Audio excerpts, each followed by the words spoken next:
Mpamonjy vonatra amin'ny Empolo isa sy fiarabe misy araky amby folo no miasa isan'andro mandritra ity herinandro ity. Ao anatin'ny fandraisana Madagasikara ny feonam-be irasan'ny pirenena dia amin'ny fahina amby folo ny firenena miteny ampahana na manontolo ny teny frantsay. Misy ny lama efa napetraka sy noraisina entina andrindrana ny tanàna Antananarivo amin'ny fandraisana manokana ny francophonie. Ankoatran'ny eto andrenivohitra dia isandraka hatrany vato ny sampana mpamonjy voina.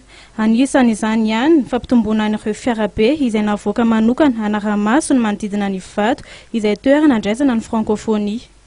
Ny sampana mpamonjy voina eto amin'ny commune urbaine Antananarivo dia mandray anjara feno ao anatin'ny commission sécurité ny fandraisana anty OIF ty eto Madagasikara indrindra eto Antananarivo.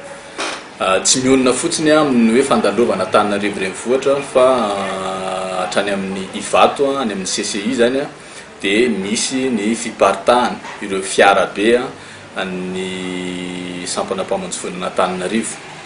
Ny mission-nay nefany tsy resaka hoe francophonie ihany dia amin'ny axe fa ny mission-nay voalohany indrindra dia ny mponina Antananarivo, ny sécurité amin'ny mponina Antananarivo.